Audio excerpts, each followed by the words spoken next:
Hey, fellow superhero cinephiles. Did you know that almost 30% of adults say they haven't read a book in the past year? The primary reason why is a lack of time. Well, Audible's here to help with the gift of found time. Thanks to Audible, you can listen to audiobooks like Marvel Comics, The Untold Story, or Slugfest, inside the epic 50-year battle between Marvel and DC. Read up on the history of superheroes in comics and movies with Grant Morrison's Super Gods. You can also check out Vanguard, my original superhero novel series, or try The Vril Agenda or The Adventures of Fortune McCall, both of which were written by our dearly departed host emeritus, Derek Ferguson. Whatever you're looking for, Audible has thousands of titles that you can consume while commuting, exercising, cooking, or just relaxing at home. And not only audiobooks, an Audible membership also gives you access to tons of content like podcasts, theatrical performances, and exclusive Audible originals that you won't find anywhere else.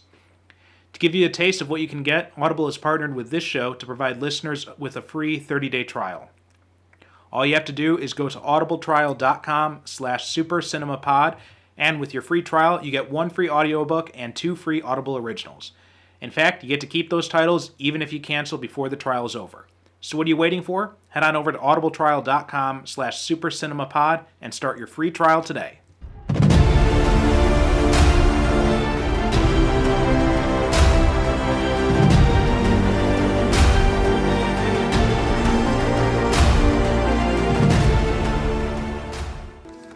Mr. Bradley, we gotta do something. We gotta tell somebody. No. Leave me dead. My name is buried. But the world's different now. I know people. Man, that's why you're here? You think things are different? You think times are different? You think I wouldn't be dead in a day if you brought me out? You want to believe jail was my fault? Because you got that white man's shield. They were worried my story might get out. So they erased me, my history. But they've been doing that for 500 years. Pledge allegiance to that, my brother. They will never let a black man be Captain America. And even if they did, no self-respecting black man would ever want to be. Welcome to the Superhero Cinephiles Podcast. I'm your host, Perry Constantine, and we're continuing on from our last episode. Got Kelen Conley back here in the chair, and we're ready to talk about episodes 4 through 6 of Falcon and Winter Soldier. Kel, how you doing? I'm great, man. How are you? I'm good. Got a chance to see that both my wife and daughter are going back to sleep. So There you go. Mine's getting ready to go to bed, so I completely can relate to that. Yeah. She wakes me up at like 7 in the morning, and then as soon as I'm up and I can't go back to sleep, then she goes down for a nap. Of course. Yeah. Kids, what are you gonna do? Yeah. Anyway, so we're talking about the last 3 episodes of The Falcon and the Winter Soldier. I still can't believe this was only 6 episodes. I know, yeah. The whole world is watching. Episode 4, episode 5 is Truth, and episode 6, One World, One People.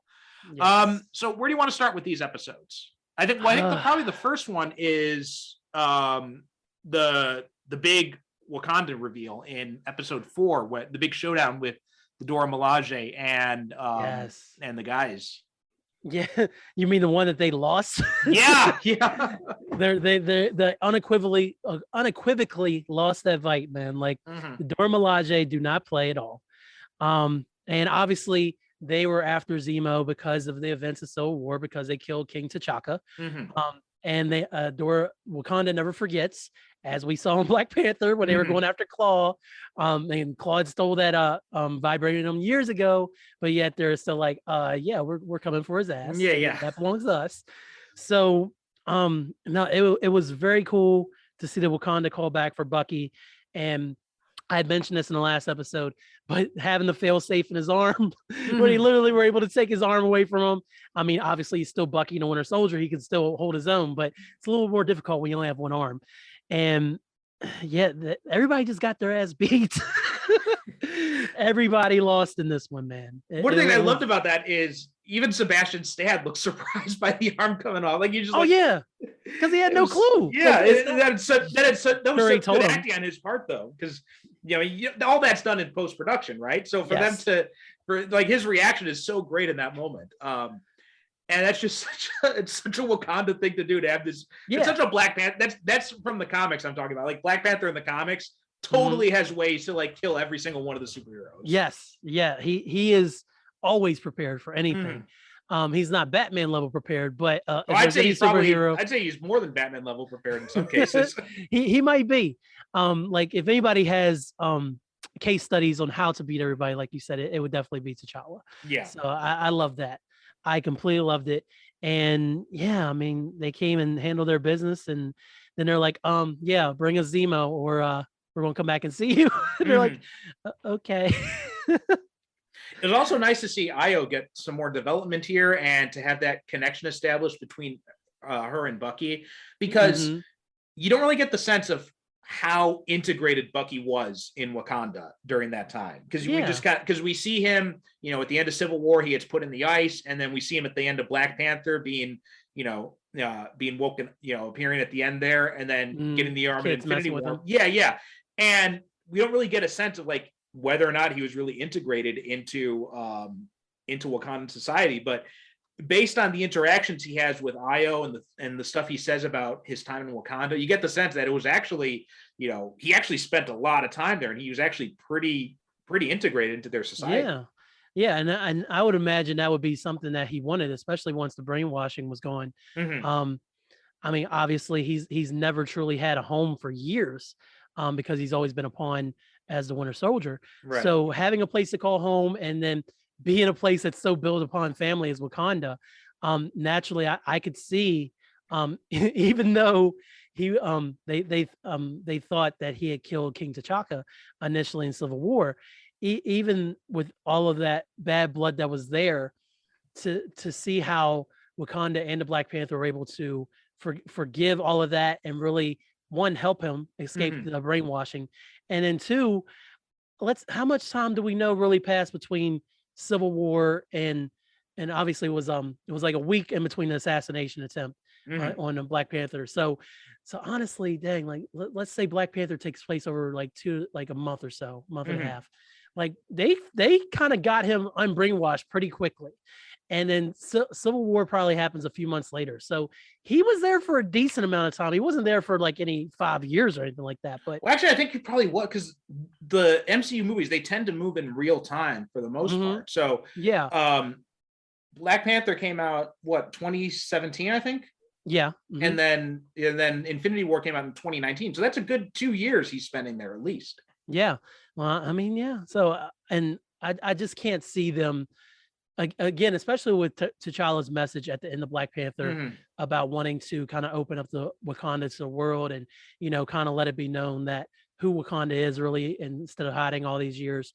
I really can't see them, even if he is a colonizer, see them treating him any differently, because especially as Black people around the world can attest to, because we've been treated differently throughout history. I can't see them treating him any different, fictional character or not. Wakanda is like supposedly this technological, perfect country. And in that fashion, it would only be right that they would just welcome him with open arms once they knew he was okay. I mean, possibly, but I think also there's another aspect, because of the fact that they've been isolationists for so long. They haven't really had any of that. Because I think you kind of see that with Daniel Kaluuya's character in Black Panther, when he talks about when he's like against bringing refugees into Wakanda. Oh yeah. So I think there's that there's definitely a xenophobic element to Wakanda. It ain't perfect. It's perfect. It's supposed to be perfect. And I think that's it's a really interesting real world parallel, because the type of society you're in is really going to dictate the way you're treated. Like in America, I'm a white guy in America, I'm top of the pyramid, but I come to Japan, and we're it's like your token minority status here. It's like you're you're like the model minority here. It's like, oh, look, you Right. look so cute trying to speak Japanese. But Good we're job, not going colonizer. to give you a loan or anything like that. So Oh, you damn. get a lot of those issues here, and it's not a 1-to-1 comparison, obviously, but it's it definitely It has opened its my similar eyes aspects. a lot. Yeah. Definitely opened my eyes to a lot of that stuff since moving here. I could see that. My best friend actually moved to New Zealand in late 2019, and he's still adapting to how different things are there. It's just a constant thing to. I mean, he's Indian, but he's white, so he's like he's biracial. So here, like you said, he was white and got looked at one way, and there he is literally a colonizer who came over from America, and he lives in Wellington, and they don't treat him rudely, but at the same time he's looked at differently. Plus his wife's Asian on top of that, so I'm sure he catches a lot of stray looks that he doesn't deserve. Yeah, and I love how just the whole thing with the Dora Milaje. I was not expecting to get this much development of Bucky's time in Wakanda here. I thought that was I like you said, I didn't expect them to revisit that either. But now we kind of can talk about Bucky's development, like we did Sam's development, where again he was always Bucky. He was the Winter Soldier bad guy. Oh, I'm not a bad guy. I'm going to save Cap, but I am a bad guy and stuff. And then it's like, oh, I'm better. Oh, I lost my arm. I'm blipped out. So it was constantly something was happening to Bucky. Bucky was never around for any of those character building moments because even though he had a whole movie named after him, he was a side character. He was always in the background of Cap. So getting to see that he did have familiar relations with Dora Milaje was really cool. And then also to see how much respect and admiration he had for him too. Because he told Sam straight up, he's like, yo, we're done. Like, we shouldn't mess around. They're here. Like, let's just do what they want. And Sam's like, no way. Blah, blah, blah, blah. And he's like, come on, Sam. you know T'Challa.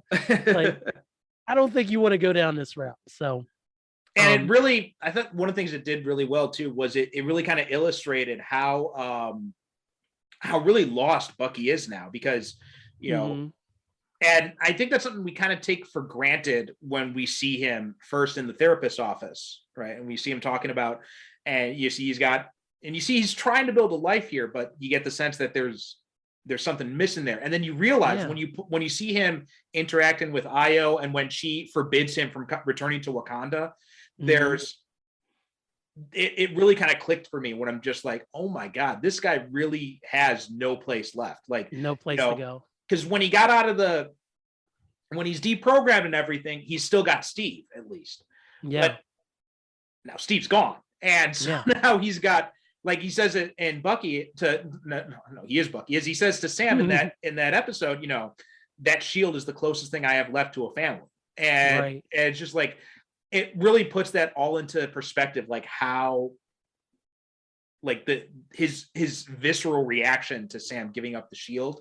And it puts that all into the new context. And you realize that, you know, he's got, you know, he doesn't have Cap. He's not technically an Avenger. And even if he is, you know, the Avengers aren't really a thing right now. We don't really know what's going on with them.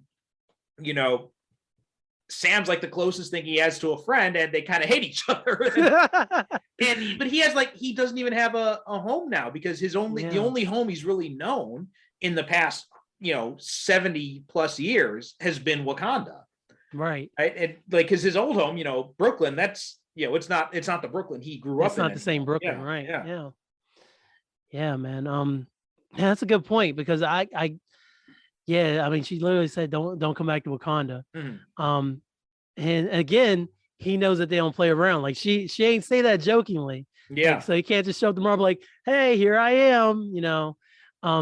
So he truly, in a Captain America sense, is a man without a country, a man without a home. A nomad, if you would. So it's it really is crazy that, again, just like Sam is struggling to kind of stand on his own 2 feet as Sam Wilson, Bucky is doing the same and struggling to find his own way in the world, because there's no big fights to fight. I mean, obviously they're in the middle of a something that they're trying to handle, but it's not like a Thanos level threat. There's just not any of these major things. They're literally just trying to get through their day to day prior to the events of the show, and neither one of them are being very successful right now. So it shows how much that they truly need each other as much as they kind of hate the fact they need each other. Yeah, I loved Zemo's speech too about the super soldiers and about that connection. Like, having a super soldier means that you inherently think it's a supremacy ideology, and I'm just like, and I put a whole new spin on, because it's no longer just revenge for Sokovia, right? It's gone beyond that. It's like this whole worldview he has now, and I thought that was a really, really cool thing to do. And one of the little things here is, they tell him, it's like, well, Steve wasn't like that, and Buck and Zemo doesn't push them back on it, right? He says, "You're right, Steve wasn't like that, but how many Steve Rogers do you know?" And I thought that was an interesting moment, because it shows that Zemo's got some respect for Steve, and I thought that was really cool. That's the power of Steve Rogers, man. Like comic books, MCU. At the end of the day, you can put anybody with the shield, John Walker, Sam, Bucky, and Sam and Bucky and John Walker times tried to be the best Captain America they could be, but there was only one person chosen to be the first person experimented on with the suit, well, that we know of, with the super soldier serum, and it was Steve Rogers, and it wasn't because he was big, tough, strong guy in the movies. It was the one who used his brain, and he actually he was all heart. Like the man jumped on what he thought was a live grenade for a bunch of people who hated him in the first Avenger, man. Like that, and that was the moment that sealed it. Like all of them soldiers that he was in camp with hated his guts. They're like, "You're too small," other than Bucky. And I think Bucky was Bucky he wasn't even in the camp. No. Bucky was already gone. Yeah. So the fact that scrawny Steve Rogers from Brooklyn was willing to risk his whole life to save everyone else and cover up a live grenade, and nobody else did. Everybody else is ducked and covered. That is what made Steve Rogers Captain America. It wasn't the super soldier serum. It was who Steve Rogers was at that moment. Right. When he... Well, I mean, I love that, and that's something that they keep going back to, right? Is something that what Erskine talked about in the first Avenger, is he says that the serum amplifies what's already there. Right. Yeah. So bad becomes worse and good becomes better. And like we saw with Red Skull. Right. Exactly. Yeah. And Lamar echoes that too. Right. He says that the super soldier serum, it makes you more of what you already are. And unfortunately, we didn't get a whole lot of exposure to John to see like how he is really. We get a little bit at the end of the episode 4 when he kills the guy with Cap shield. And by the way, like. Yeah, I mean, let's talk about it, man. Yeah, I mean, I remember watching that just being like, holy shit, this is on Disney Plus. Yeah, they spared no expense. Yeah, like obviously by this time John took the serum, that because there was a couple vials that was floating around there. And he ended up taking it, and you can see the immediate difference because he's tossing everybody around. Bucky, Sam, and I mean Bucky supposedly, does Bucky have super soldier serum? He's got some variant of it. Yeah, he's got a variant of it, and then of course he has the Winter Soldier training, and military training. So, but he's throwing Bucky around like a rag doll, and immediately, like, it triggered the worst emotions in John, John, and. Like he just went off, man, and like you could, the cinematography was perfect. You just see the blind rage and that shield just coming down. It's like, yo, is he going to stop? And we knew he wasn't going to stop. But for a casual viewer, they're probably like, oh, he's going to stop, and then it just kept going. It was easily one of the most brutal scenes in the MCU, movies or TV, and it was done in a way to obviously show this guy shouldn't be Captain America, which is the gist they were going for. But it also showed, again, just how dangerous, again, great power comes with great responsibility. When you don't accept the responsibility And in that moment, John did not. Bad things can happen. And it just shows that, again, it's so hard.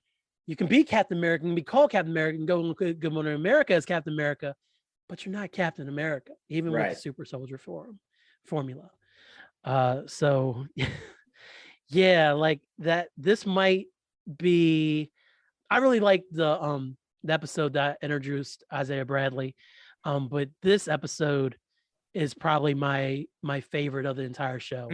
I was heartbroken over what happened to Lamar, man, because clearly it wasn't meant to go down like that. But obviously John seeing Red, that's his best friend. I mean, who's to say that Cap, if he had saw Bucky murdered in the same way, wouldn't have been pushed to that same brink? Because again, there's always the old adage of with supervillains, they always have one bad day, and that one bad day pushed them too far. This is John's one bad day, and this is where he ended up. But who knows if Steve Rogers has one bad day, if he doesn't end up in a similar place where he's standing over a body with blood all over his shield. Well, we like to think he doesn't, but you don't know. I think we do see it. I think, and that's kind of the contrast, because we did see what happened. Because remember, in First Avenger, he thought Bucky died. Yeah. And so we do see that to an extent. And I think that shows the contrast between Steve and John really well, in a way, without actually didn't have anybody to take it out on immediately, though. Yeah, it was the only thing. Like if Steve had a warm body to probably just beat the crap out of, we don't know what could happen. Steve obviously, he saw him go over. The train blew up, so they had to get out of there anyway. So we don't, and then he went back and kind of dealt with his feelings best he could, and he couldn't even get drunk by that point. Yeah. So it's all about circumstances, man. Yeah, but I think it does show that different, and just like that image of the shield covered in blood like that, and it's just, and that's horrific. We've seen. Yeah, it's that's a scene we've seen so many times in the comic books, but to see it in live action like that, and in that context, like and I think that did a really good job of illustrating why this guy cannot be Captain America. Yeah. And they used that a lot during the comic book Civil War, like when Cap died, with the blood covered shield and everything. Right. So yeah. It was definitely imagery we were used to. And but even with being used to that, I was surprised by how shocking it was to me. They went for it, man. Yeah. And, all credit too to Wyatt Russell for, really selling that rage. Like he's, I mean, the guy was so good at being a jackass and being, in this show that, motherfuckers were giving him death threats. Of course, because that's what we do when we think that you're a bad person in a TV show. Obviously, you're a bad person in real life, which is crazy to me. But okay, like I'm sure there's still actors out there who get unfriendly emails about a portrayal that they were in a movie because people just can't separate life from fiction. Well, did you ever see How I Met Your Mother? Oh yeah. You remember William Zabka's appearances? And he talks about how everyone just like throwing popcorn at him everywhere he went. And like even his mom, when she calls him, she's like, "Boo!" That's exactly what it is. Yeah. I like to think of that as a spiritual as the reason that we have Cobra Kai. I was thinking the same thing. Yeah. Yeah, I was like, this would never happen if Barney didn't take Johnny's side in the first place. And somebody's like, maybe we should tell Johnny's side of it. And it's way more compelling than anyone thought it would be. So, and then there's the dishonorable or the other than honorable discharge scene when he gets chewed out by the senator and all that. And I think one of the best parts of that is when John says to them, "You built me, right? Yeah. I'm exactly what you made me to be, and now you're punishing me because I'm doing what you made me to do." Right out of the comic books. Yeah, not only right out of the comic books, but so realistic, because that's what the U.S. government has done, right? It's like we build these people up to, and then when you have things like the My Lai massacre in Vietnam or or Abu Ghraib, and we're like, oh, we're horrified, this should never have happened, we don't know how this happened. It's like, well, you fucking dehumanize, you put us in this you put them in the position, you dehumanize the enemy. What do you think's gonna happen? Yeah, well, we didn't think all that would happen, but again, it's that, what was that that quote that you said earlier about the dick swinging? Oh yeah, adolescent exercise and dick waving. Yeah, that's exactly what the US tends to do. They're like, they're always dick waving, and then when a dick gets waved too far, they're like, oh, we didn't want that. We didn't mean to wave it that far. God, like you think we're monsters, huh? Yeah, a little bit. You guys are the bad guys. Something I wanted to ask you about that bothered me on the show, Perry. Did Sam's empathy for Carly seem I know I know it's important for him to sympathize with her cause, obviously, and the Flag Smashers as a whole, but I really felt like at no point, even in the season finale, I was like, he doesn't have what it takes to take her down, though. He can't bring himself to do it. Did that bother you at all? Because I saw it didn't really bother me too much. It was more along the lines of, at some point you got to draw a line. It's like, okay, you've went so far, I got to stop you. And I never felt like Sam got to that point. And there was a lot of venom for Sam on the internet, just about how he was treating Carly as well. And even Bucky mentioned it to him a little bit in the show. It was like, hey, you know that she's we got to stop her and everything. And Sam's like, yeah, but I gotta talk to her. I gotta reach her. Did you think they kind of went a little too far with Sam constantly trying to kind of change her mind and kind of make her realize that what she's doing is wrong? Or did you feel like it was the right amount? No, I think you're definitely right. I think they did push that too much. And this could be another example of it being a victim to the changes in the scripts due to COVID-19 and everything and the pandemic. Yeah. And I think that might have been a factor in it, but it definitely felt like at some point, like you said, you got to draw a line, because I think even at, you get to a threatening point his sister. Yeah. I mean, like when she's threatening your sister and your nephews, I mean, that's kind of got to be a line in the sand you draw there. I mean, at that point, I think Sam should have been like, all right, you you have a point, but I got to bust your ass at some point now. Yeah. I mean, I think they definitely pushed that too far. So yeah. That was the one thing about Sam's portrayal. I was just like, come on, man. Like where's the part where you're like, all right, I'm ready to go kick butt. And it like, we got the part where he's like, I'm ready to go be Cap. And it like, you're like, I am a black man as Captain America, and I hope you can respect me, which his speech was way better than that.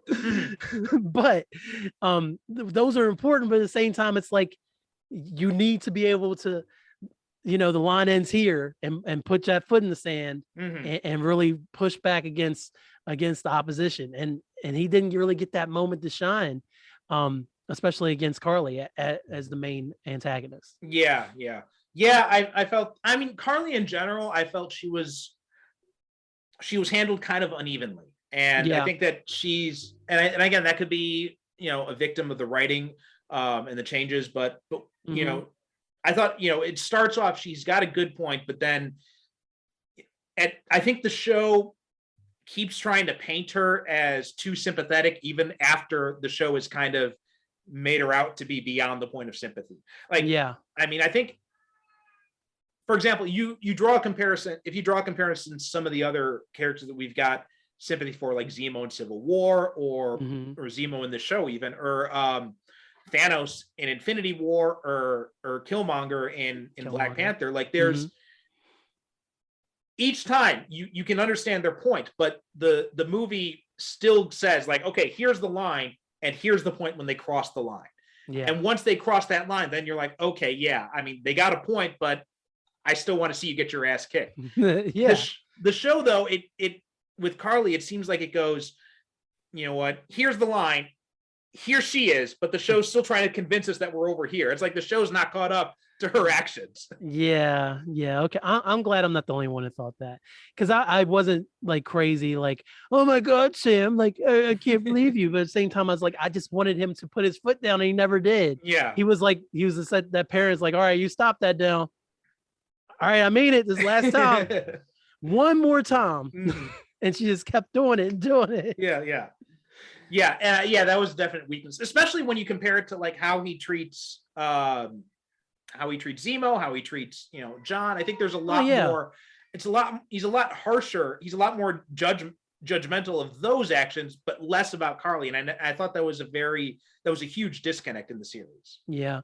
And I don't know if it, like, maybe he kind of saw her as especially because he has the nephew and everything. Like maybe saw her as because she was so young that there was still time to maybe kind of save her. But it just didn't come across the way I think they wanted to. I think so too. Let's talk about Sharon Carter, because I mean, I thought it was so cool to get to finally see her have like, you know, a role with some weight to it, because we see her in, you know, she gets that little bit in, you know, Winter Soldier, you know, she gets a little bit in Civil War, but Steals Cap's speech.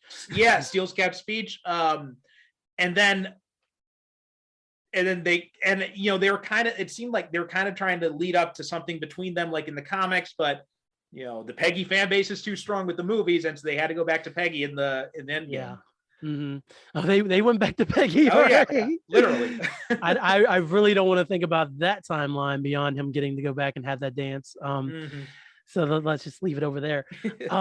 Sharon kicks a ton of ass though, man. Like, obviously they find her in Madripoor, and like she's already matched. Like, I can't go back to my country. This is BS. Like, I can't, like, I helped Steve and nobody's letting me in. Like, I got no contacts. And like, she's super mad. And I was like, yes, like, I'm glad that we're seeing this kind of fallout from the Sokovia Accords, because obviously we know that Tony and Cap weren't talking, and they went their separate ways, and then Thanos showed up. Everybody had to kind of make up as the action was unfolding.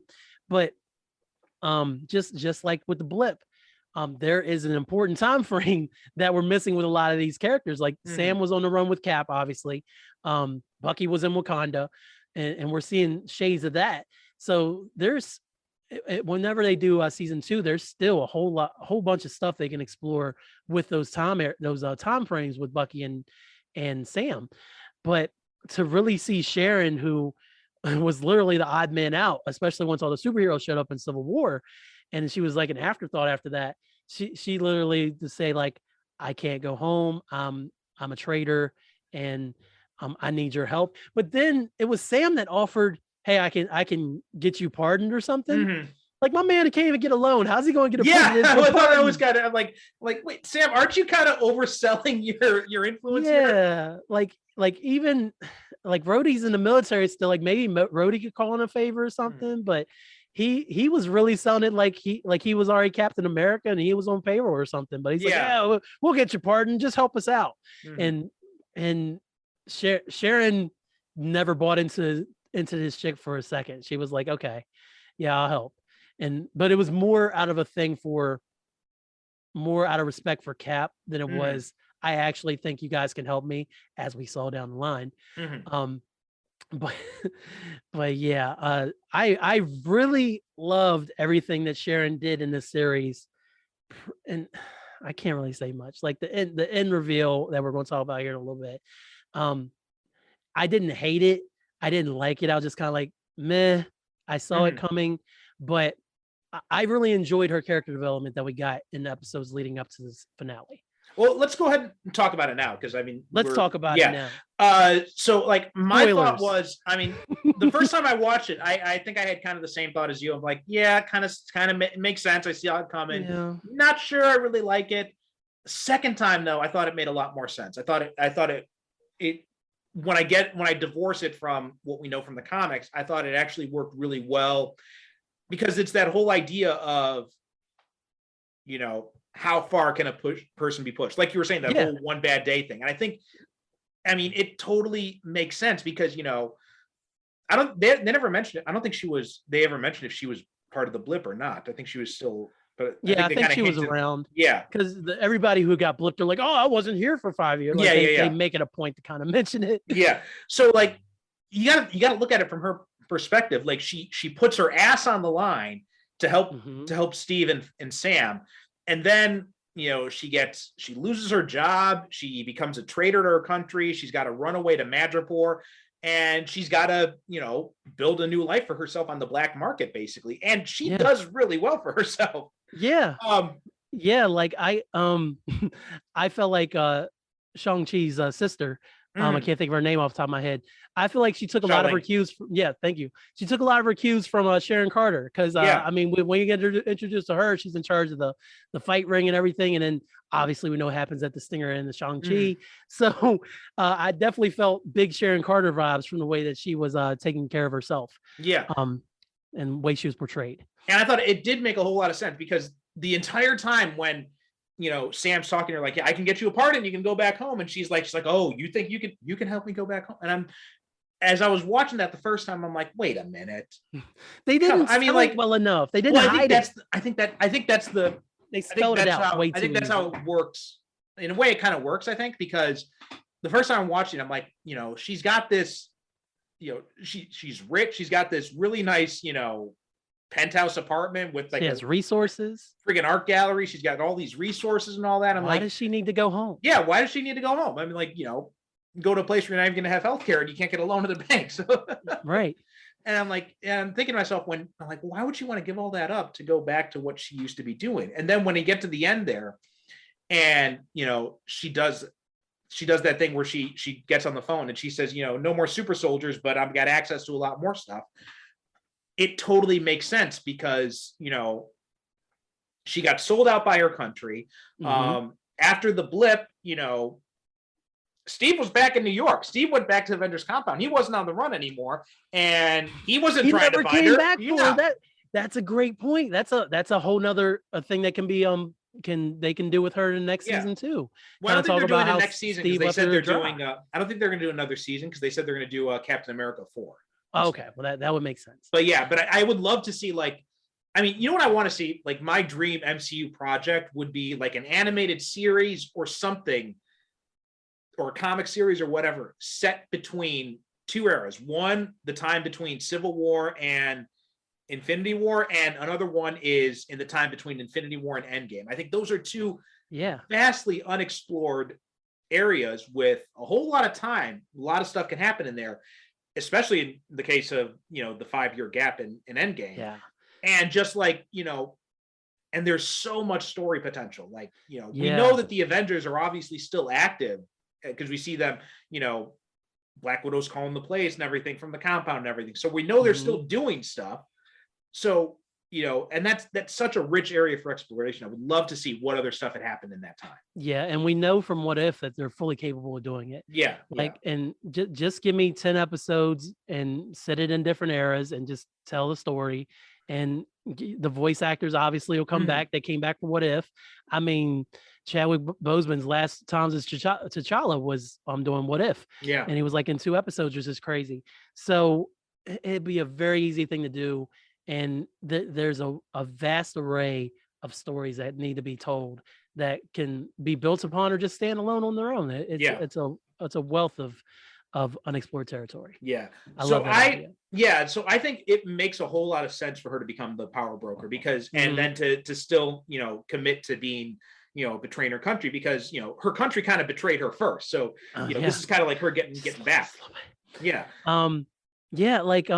Like I said, I wish they weren't so obvious when they first brought it on because they were talking about the power broker. She's like, oh, power broker. Like, come on, Sharon. Like we know, and I'm glad that they didn't go for the reveal immediately because then we know that they're traveling with the power broker. Yeah.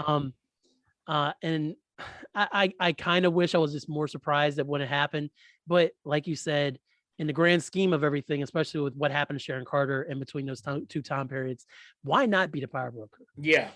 I think I didn't like it at first, but on the repeat view, it definitely makes a whole lot of sense to me. And I'm looking forward to seeing where it goes from here. Because I think it opens up a lot of interesting story potential. And it gives Sharon something to do because, obviously she can't be Cap's girlfriend now. So they got to find something else for her to do. And I like that they're just not dropping her. That they're finding something for her to do. Yeah, which I agree because I mean, who thought we'd ever see her again after Civil War? Yeah, so. Yeah. And Emily Van Camp, like she definitely deserves more time in this than what she's gotten so far. And also got to talk about one of my favorite appearances in this show was Julia Louis-Dreyfus popping up as the Contessa. Oh man. talk about a sort of real surprise, man. That was absolutely amazing. And like, obviously she's going to go on to be a part of the MCU. She's already been in Black Widow. So they're going to continue to go back to that well. Like, I don't know if she'll ever have to be like full blown red carpet. I'm in this movie, like especially in the Contessa role, but her role, again, just like the Power Broker, there's so many possibilities they can build upon. So much they can do with her. Well, and she's just got like such the perfect entrance into this show. Like, just the way she appears, the way she starts talking, the way she hands him the business card that has nothing written on it. Oh man, yeah, and everybody thinks she's a hot mess. Is the crazy part when you first meet her, but she's pretty connected. Yeah, and we're obviously each appearance we're learning more and more about what she has going on. So, yeah, I love the casting choice. I've always loved Julia Louis, especially from the Seinfeld days, obviously, and her work on VP. Yeah. So, yeah, I look forward to seeing more from her, man. I'm glad to see, not that the MCU's ever had a star power problem, but it's nice to see those really established actors that we know really well coming into MCU and getting in the sandbox and having fun with their characters. Well, I mean, I think after Robert Redford appeared as a villain, like after that, all bets are off. It's just like, if they can get Robert Redford, and it's like there's like nobody they can't get now. That was a pretty big get at the time. I forget how big of a deal, because I've seen Winter Soldier, like I can close my eyes and watch it. Yeah. So it's no big deal to see him now. But in that moment, I knew he was already cast in the movie. But to see him and then eventually for him to be the bad guy, I was like, oh my God, this is incredible. Yeah, and you know what? I thought the last episode I felt was really kind of the weakest of the bunch. Yeah. I mean, it definitely felt like most affected by COVID had to be. Yeah, because it felt like there was too much story left, and they just kind of like had to wrap it up kind of quickly. And I felt that a lot of stuff kind of got thrown under the bus because of that. Yeah, I mean, let's just talk about real quick that the Power Broker killed Batroc. And just as much as we are happy to see him, he was gone again. Yeah, I was disappointed by that. I'm just like, I'm like, Batroc's back. We're gonna see more Batroc, and he's dead. Okay. And never mind. Yeah. Obviously the super powered flag smashers, they all got easily disposed of by Zemo's butler, who which is a nice callback, because we got to introduce to him after he broke out of prison. We didn't even talk about the good fact that they broke him out of prison. Yeah. Well, that was such a great scene when Bucky's going over the potential plan to break Zemo out of prison. Yes. And then you find out he's just recounting what he's already done. Yeah. Yeah. It's all done. It seems like, Bucky, what the fuck? Pretty much, yeah, that was a great scene. I rewatched that when I first watched it. I actually went back and watched it again because I was definitely pumped for how all that worked out. I love a good prison break. So I'm a sucker for one of those. But yeah, we got introduced to the butler in that episode. And when he's like, I'm a Baron, and then he's the one that actually takes out the super soldiers, and then of course Sam, who had been training with the shield after he took it off of John after John killed the flag smasher. RIP, man, that was a brutal way to go. Well, something else too about that flag smasher is that was the guy who also said that, when I was a kid, Captain America was my favorite superhero. Yes, that made it even more cringe, wasn't it? Yeah. Cap was my favorite, and then for his last moments to be that damn shield just crushing him to death. Oh, yeah, man. Great storytelling, Marvel. Yeah. The butler, though, this is going back to what we talked about last episode, but I do love that part when they're on Zemo's plane and Zemo's talking to the butler in Sokovian or whatever, and he says, see if there's any meat back there. If it's past the expiration date, give it to them. Right. He's always trying to find a way to do him dirty on the side, like without completely betraying them. Yeah. Because for the most part, Zemo held up his end of the bargain. Like, even like up to the Dora Milaje taking him, like he didn't, like, we all was expecting him to turn on him at some point. And he never did. And obviously we're probably hoping this leads into Thunderbolts at some point, but it was very cool to see him honor the contract he made and not just do the supervillain thing and be like, ha ha, I got you. Well, you're too stupid to trust me. So I did appreciate that about his character as well. Yeah, it harkens back to something Bucky said earlier, right? When he said, Zemo's got a code. And I like that they stuck with that. They maintained that yeah, Zemo's, he made a deal, he's going to honor the deal. And I thought that was really, really good work on Marvel for doing that instead of going the obvious route of just having Zemo betray them. And which has been done to death. Yeah, obviously. yeah. What do you think about Isaiah's speech to Sam when he says that they'll never let a black man be Captain America, and no self-respecting black man would ever be Captain America anyway? That's some real shit, Perry. that's a real. I mean, it hit home, man, because again, this is fresh off the events of the summer 2020 and the Black Lives Matter movement and the riots and everything. So it was still fairly fresh in my mind and America's mind. And with those events in mind, for Isaiah to say that to Sam, especially after Sam's like, I got the shield and I'm training, and Sam's like, I think I'm going to do it. Like, this is the next move. And Isaiah's like, look, Negro, you can train all you want. You can wear whatever suit they want you to, but you're never going to be Black America. You're never going to be Captain America, Blackton America, Captain America to them. And and no self-respecting black men should be Captain America. That kind of taps into the whole Kaepernick argument of it all, because obviously the reason Kaepernick started taking a knee was to protest the way that police brutality against black people in America. And obviously it turned into a big thing. He lost his job. He's not in the NFL, and now he makes Netflix money. So did it really work out? I'm sure it did. But that was just something when he started those protests, and myself or other people really took a look at it and got beyond it's disrespectful to the flag, and just really looked at it as, damn, he's kind of right. Like, him as an athlete, all these athletes around the world, all these black people in the country who go to work every day for these corporate places, and supposedly they're part of the American infrastructure, and they're representing this flag, or they stand for national anthem, and supposed to be honoring the soldiers who died for them, which I 100% agree with. Like, obviously I respect any soldier who went to war for America and for me or your rights as Americans, or as expatriates, as you are. But I completely get that. But when you break it down to the basics of, does my country love me because of the color of my skin? And the answer is no.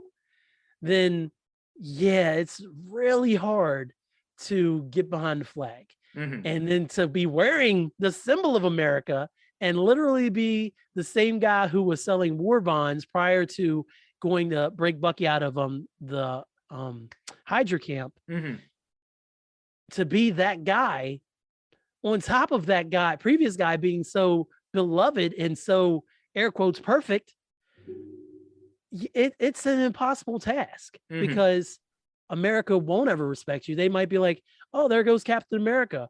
But like on the street, like they see Sam, and like, hey Cap, how are you? And Sam's like, oh, good, just having a conversation. And then they go home, they sit down at a dinner table, and they say to their wife, guess who I saw? I saw the Black Captain America. Yeah, there's always that asterisk. Right. He's not Cap. He's Black Captain America. So I definitely see Isaiah's point. Obviously, the show would have been a little anticlimactic if Sam was like, yeah, you're right, let me go out here as Falcon. So, I mean, it would defeat the purpose of putting him in the role of Cap. But it hit close to home, way too close to home, Pear. Yeah, and I thought that was I thought Sam's counter argument to that, where he acknowledges, and this kind of touches a lot of what you're saying, where he acknowledges everything Isaiah is saying is true, but at the same time he says, look, we built this country, and and I'm not just gonna sit down and let them dictate it, and I'm gonna I help, my ancestors helped build this country. I know what people have gone through. I'm from I thought that was too an interesting change, that they made Sam come from the South in the MCU, whereas in the comics he's from Harlem. Harlem. I thought that was a really interesting change they made, and that really kind of ties into a lot of this stuff too, because my impression is that, obviously, because I'm not a black man in New York, and I'm not a black man in the South, but my Harry impression is not black, you guys. Yeah, FYI, could not be whiter if I tried. But I'd imagine like it's a very different kind of upbringing, where if you grow up in Harlem in New York versus if you grow up in the South. Yeah, it's two different worlds. And myself, I was born in Virginia. I was raised in West Virginia, so I had a very different black experience, because even though I was surrounded by white people, I actually had a pretty good childhood where I didn't have to deal with a lot of racism, even though I was literally one of only a few black kids in my county and in my area for years and years. So it definitely changes things to know that Sam is from the South, and he knows all the history that has come before him and all the awful things that have happened, and he's reminded of it every single day living in the South, because I'm sure it's not hard for him to look up and see a Confederate flag, compared to somebody who might be like Harlem Sam. Because if I remember Harlem Sam, when he's first introduced, it was like 70s, and so he's like, hey man, Cap, you're a jive turkey, man, this is man, this is funky fresh, Cap, blah blah blah. What you gonna do for the homies around the way? Except he didn't say homies, the brothers around the way, Cap. And Cap's just like because it was I forget who introduced. I think it was Englehart. Okay, Englehart. So you got Englehart introducing this black character and trying to make him sound hip at the same time to the slang of the time. So it reads very awkward in 2022. But even if he was a guy from Harlem, like his experiences in Harlem wouldn't necessarily speak to the experiences that he would have as someone from the South, because he'd be from New York, and I'm sure he would run into some bad cops and stuff. But New York is still from the North. And while racism is obviously still prevalent everywhere, it just is, it hits different up north than it does in the South. Yeah. And Isaiah's from Baltimore, for example. So that, again, Baltimore is one of those, Baltimore was in the North, right? That's above the Mason-Dixon. Yeah. So again, that is, they're from a free area, a free state at the time of the original Civil War, not the comic book Civil War. So people from Baltimore who were raised that way, they have different experiences and they feel a certain kind of way. So for Isaiah, obviously Isaiah is speaking to the horrors that he went through from the super soldier program and the way he was treated. And then obviously he just sees how he takes his experiences and he just sees how black people are treated in the country altogether. So yeah, he never had the chance to be responsible for his power. Sam does have that opportunity. And again, it comes back to with great power comes great responsibility. Yeah, Sam could be like, you know what, you're absolutely right. I'm crazy for thinking this. I'm going to do what I can. But Sam's like, no, I was given this shield by my best friend. And he didn't look at me and say, hey, black guy, take this shield and see what happens to you. He was like, you're my best friend. You've been there for me for years. I love you and respect you. And I want to give you this shield because I feel like you will stand up for what the beliefs behind this shield. And so he gave it to him. And then obviously he thought he wasn't ready. But now at this point, he feels like he's ready to take on whatever may come at him, whether it be Batroc or racism in that costume and as identity of Captain America. So it's just all about perspective, man. And who's to say Isaiah wouldn't have done the same if the roles were reversed? Yeah. And that whole conversation is echoed very, very well in that training scene with Bucky when they're throwing the shield around. And Bucky says to him, when Steve told me his plan, I don't think either of us realized what it means for a black man to hold this shield. Yeah. And I think I thought that was such a powerful moment of realization, because he's been busting Sam's ass this entire time about the shield.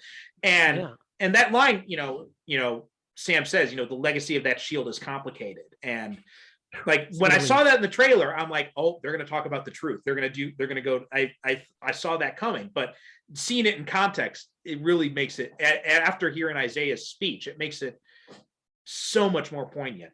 Yeah. Yeah.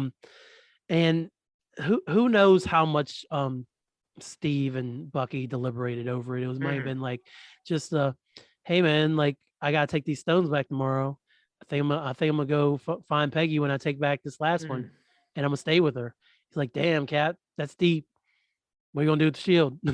Oh well, I think I'm gonna give it to Sam, man. Like I feel like I don't know what conversation. Like I don't want to put it on you. Blah, blah, blah. It's a lot of responsibility. I really feel like Sam could be the next Captain America, and if I want to handpick my successor, I want to be Sam. And like, all right, cool, Cap, and that was probably it. Like it was probably like a footnote. I don't even think Bucky would have fought Steve on that, especially. But it's because of the relationship they had and the respect they have for one another. Like after Steve became Cap, they were always like friends, and the camaraderie was there. But you don't see Bucky busting Cap's chops like that. Like he'll try, but at the same time it's kind of hard because he's freaking Adonis. Yeah.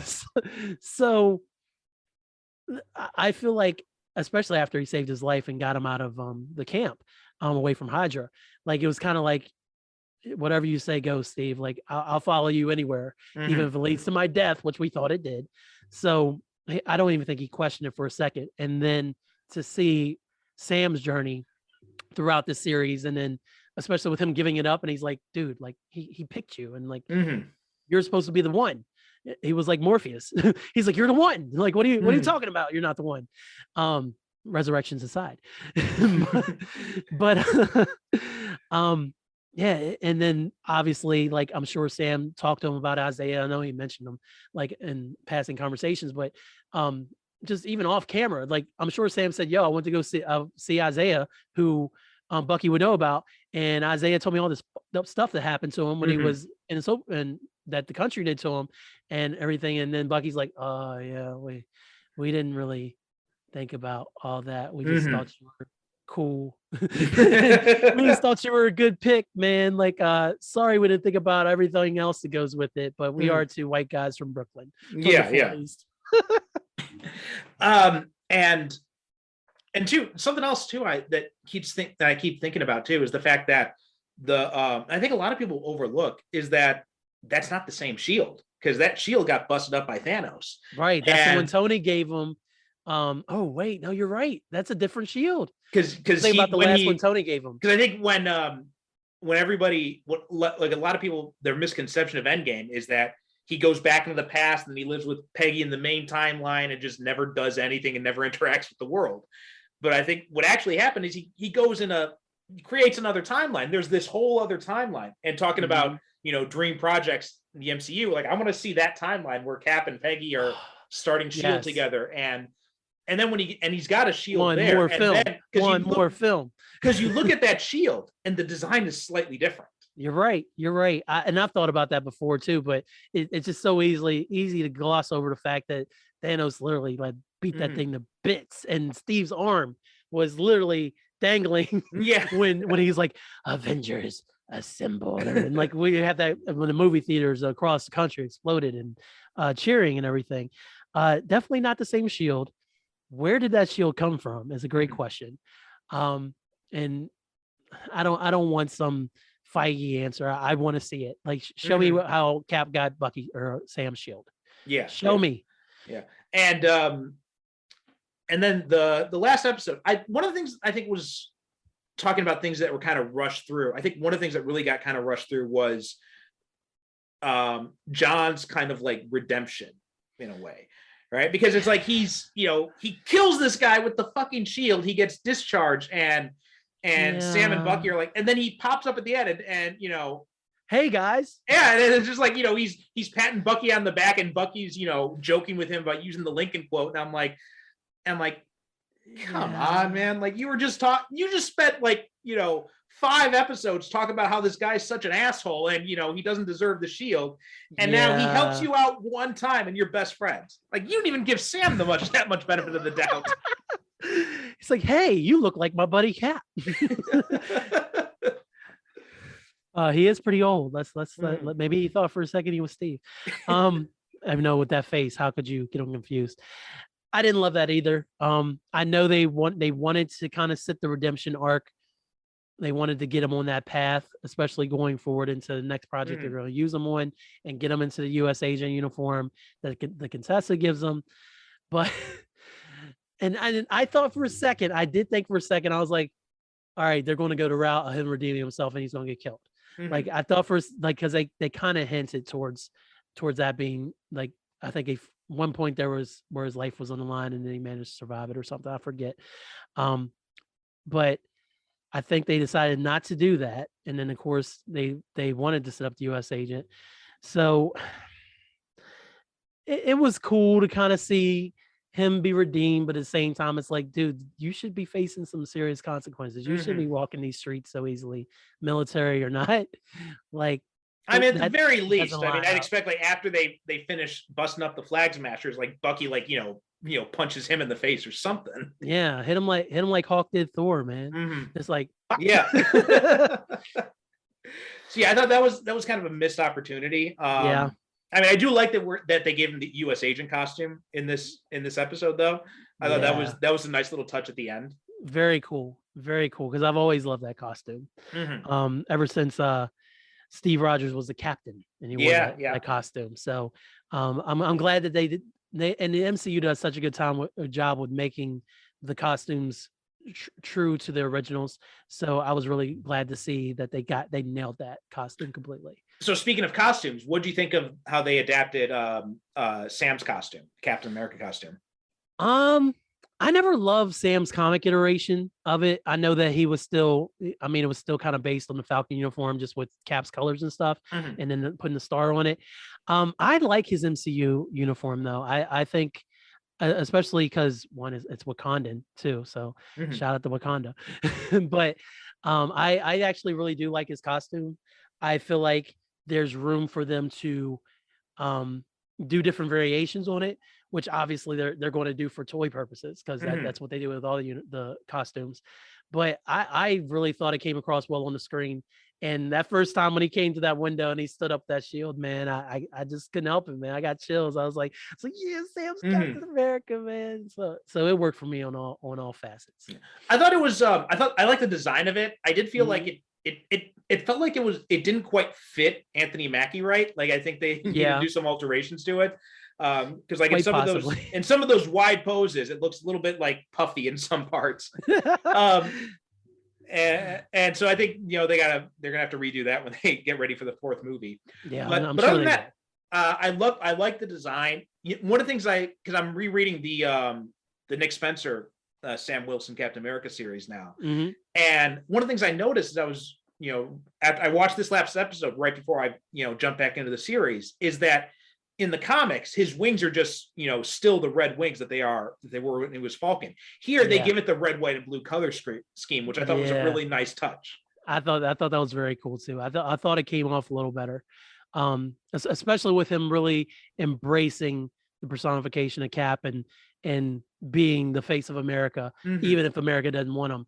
I really like the fact that they went all in like that to showcase that he's really, really doing this. Well, also I like too that they gave him a more comics accurate costume as the Falcon too, because up until now he's just been wearing the black military thing, which has some red stripes on it. But now they just put him in the white and red suit. I really like that look too. Yeah, that just looked great. I thought, like any time that he really got to put the wings out and really kind of showcase the whole costume. He really just looked badass in it. I thought. Yeah.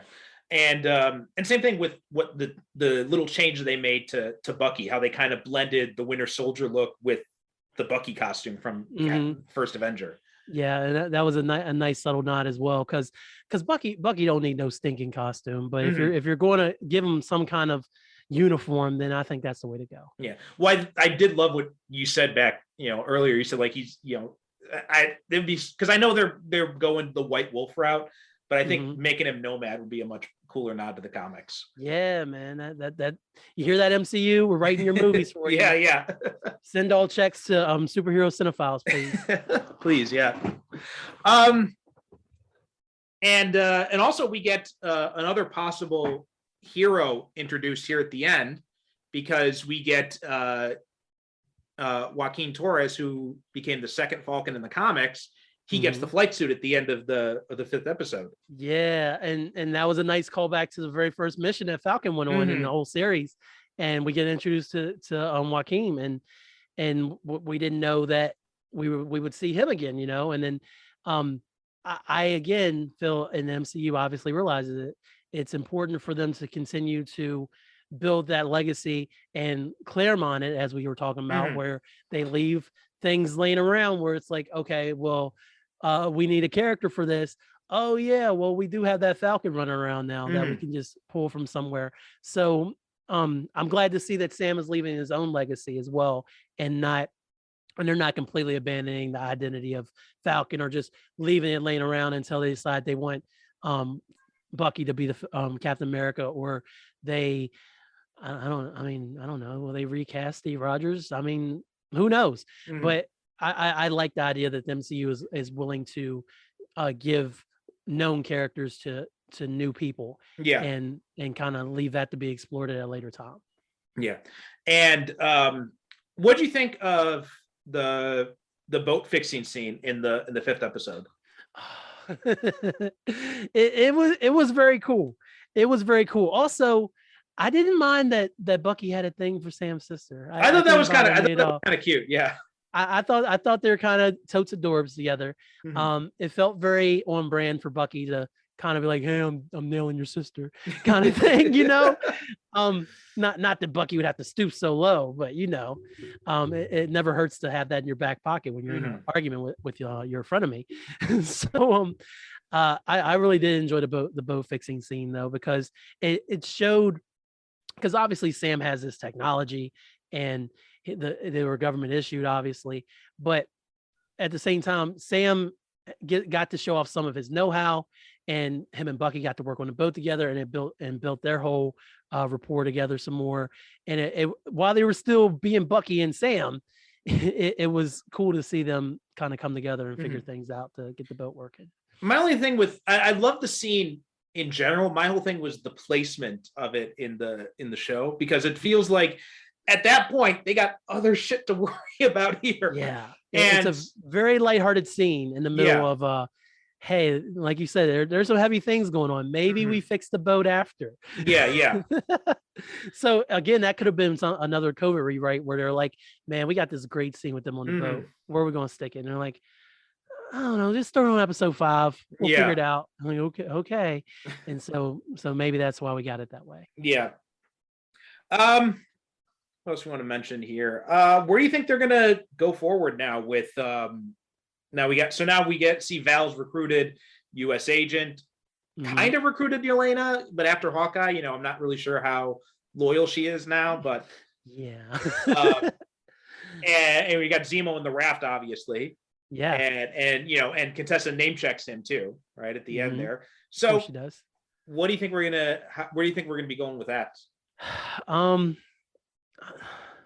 Well, the good thing about Captain America 4 is without this series, then we would have to do Sam's origin story to be Cap. So now they don't have to worry about that. They don't have to be like, they don't have to just jump right to it where he's immediately Captain America after Endgame. They told that story. Now they can really tell something fresh. So I would like to see them just go completely opposite of what we've seen before. Like, we don't necessarily have to see everybody from this. We don't need to see Zemo. I think obviously Bucky needs to be a part of it. I feel like they're interchangeable at this point. I don't see us getting Winter Soldier movies or Bucky movies. So we just assume at this point that if there's a Captain America movie, Bucky's going to be in it, which is fine. But I do feel like you can continue Bucky's story and then continue to tell Sam's story as Captain America. Just bring in some new rogues, man. Like, Cap has a rich rogues gallery that's still hasn't really been touched. I mean, I know we got Crossbones and Batroc and obviously Red Skull. I mean, hell, you could even, there was multiple Red Skulls. You could bring back a Red Skull if you wanted to. We've gotten Zemo. There's I mean, you could even you can put Agent in it, obviously, and you can build his story, and you can put Agent versus Cap in different situations depending on what it is, because Agent supposedly is going to fix the things Captain America can't. So he sounds like he's still going to be government funded, obviously. So he'll be on certain missions. I want to see. I think a good way to do it would be to go to the Cap's Rose Gallery, but we still haven't got an Armor Wars story. So I mean, if you know your Armor Wars, I know you do, Perry. When Steve was the captain, him and Iron Man actually clashed because Captain America was trying to protect Vault guardsmen who was using Tony's technology, and they came to blows over it, and Tony won in the Silver Centurion armor, which is the best Iron Man armor. There's a hot ass take.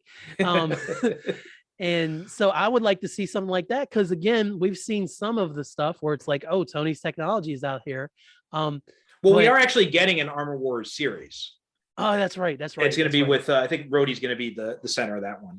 Then let me shut up. But just to get back to my original point, just go digging through the Cap's Rose Gallery and tell some cool stories, that a new story featuring him, and have Sam have a credible threat to go against in a movie, have Bucky in it. If you want to bring Sharon in, you can. So there's different elements you can pull from you, but you don't have to reuse every single thing from Captain America or Falcon and Winter Soldier, right, to get there. I think it's possible we might see Sharon possibly becoming the main antagonist then. I think this series kind of sets her up perfectly for that. That's easy thing to do. That's an easy thing to do. They could also do something like, well, I mean, especially now you got especially this political climate right now, you could do something like an adaptation of the Two Americas story that Brubaker did. You know, when they brought back the Nazi Cap, basically. Yeah. I mean, you could totally do that.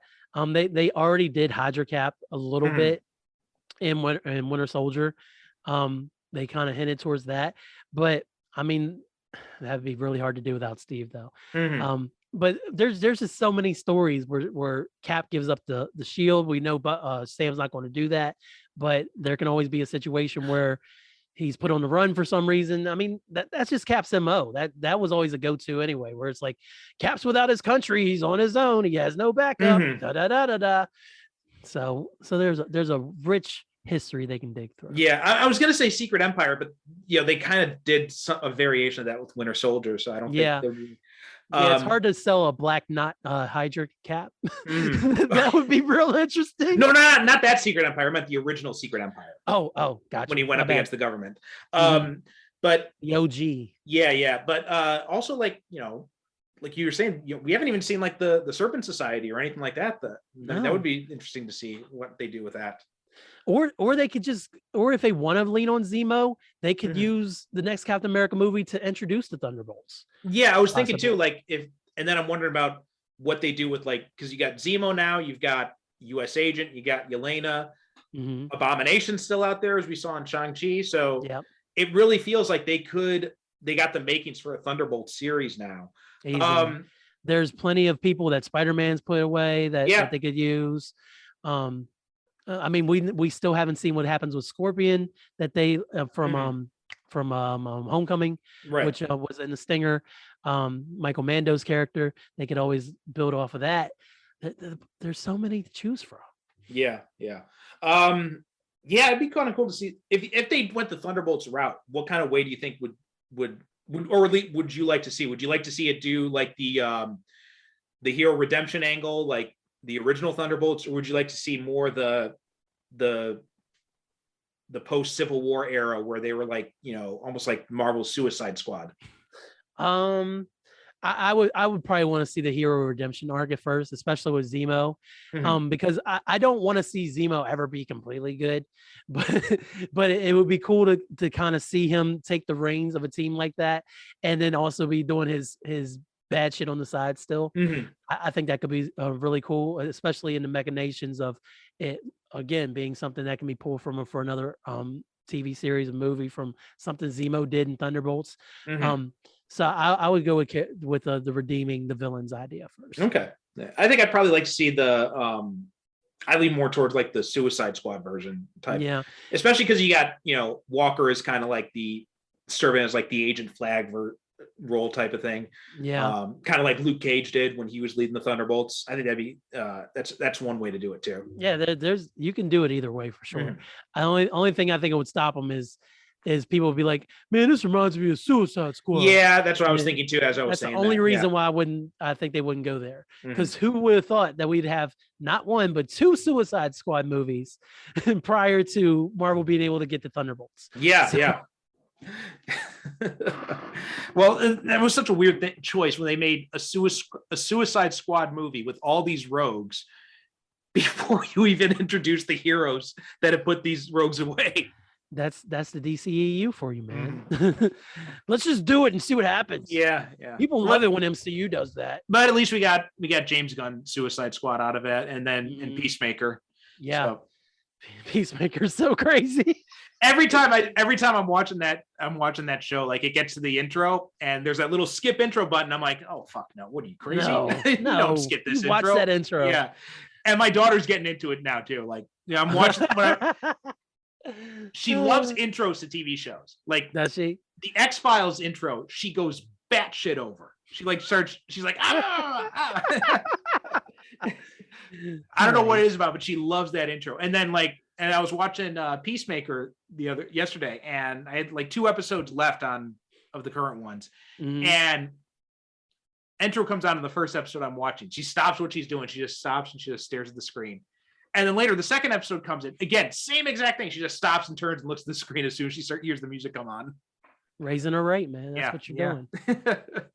Okay. We got anything else to say about Falcon and Winter Soldier? My final thoughts is there was a lot of story in these 6 episodes. I've already said that. A lot of world building, a lot of character growth from almost everybody we saw. For it to be the next one we saw after WandaVision, I was really, really happy with how it came out. And then Loki came out, and I was like, oh my God. And so it is worthy of anyone's time to watch it. I don't care if you just watch the MCU casually. I don't care if you're a diehard. You definitely need to watch it. I think it has something for everybody, and just outstanding performances from Mackie and from Sebastian Stan and all across the board, man. Great casting, great storytelling, and looking forward to seeing more in Captain America 4. Yeah, same here. I thought they did. I thought the main story is a little bit weak, but I thought everything else surrounding it is really strong. Like you mentioned, the casting was great. Love seeing Daniel Bruhl come back as Zemo. He's just being like, I was so excited to see him come back, and I wasn't expecting how much I would love him. Exactly. He's doing a little dance right now. He's doing the dance. The Zemo dance. Oh God, it was so much fun. Getting Madripoor introduced, because I love Madripoor. It's such a cool location in Marvel, and seeing anything can happen in Madripoor. Yeah, I mean, just fuck it, man. Let's get a Wolverine series set in Madripoor. Forget the X-Men. I just want to see him as Patch and running the Princess Bar and shit. Don't you play with me, Perry Constantine. But yeah, that would be awesome. And Marvel, if you're listening, get us a Patch series. Get us a Wolverine series in Madripoor. Yeah. That would be Zemo dance. Have Zemo come in and appear as the backup dancer. Have Wolverine walk by and smack him in the back of the head. Stop dancing, bub. You're a Baron, for crying out loud. But it we finally get to see, we knew it was coming, but to actually see Sam put on the costume, I thought was such a great moment. It was big. It was big. Yeah. Yeah. And getting the stuff with Isaiah Bradley, I had expected we'd get some hints of Isaiah Bradley. As soon as they said Carl Lumley's going to be it, I'm like, oh, they're doing Isaiah Bradley. They're going to do the truth. But I wasn't expecting the way they did it. And I thought they did such an amazing way of incorporating that into the MCU.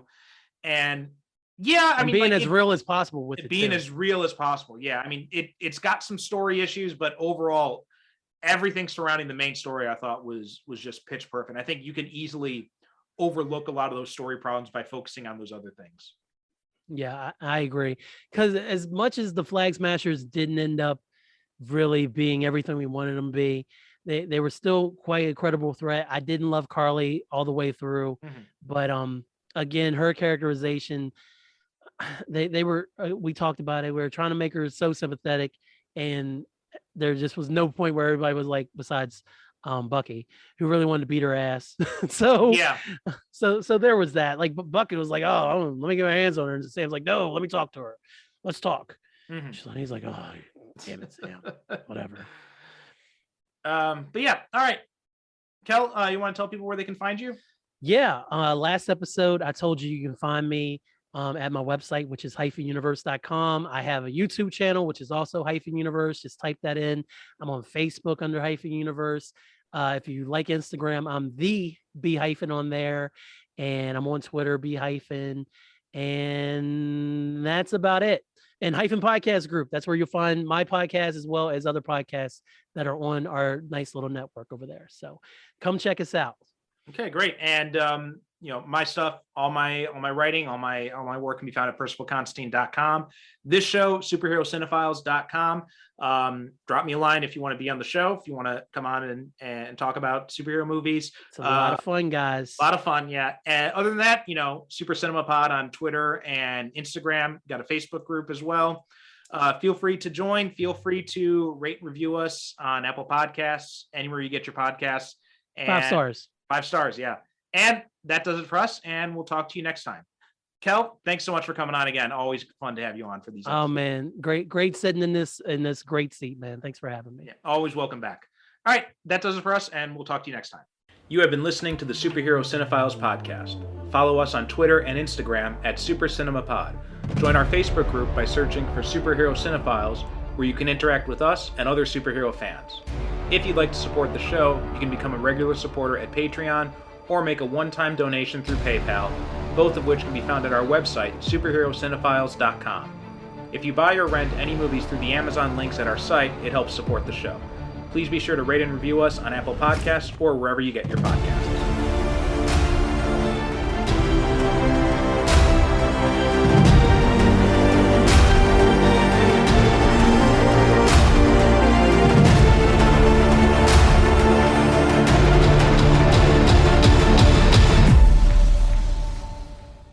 Thank you for listening. And as always, good night, good evening. God bless.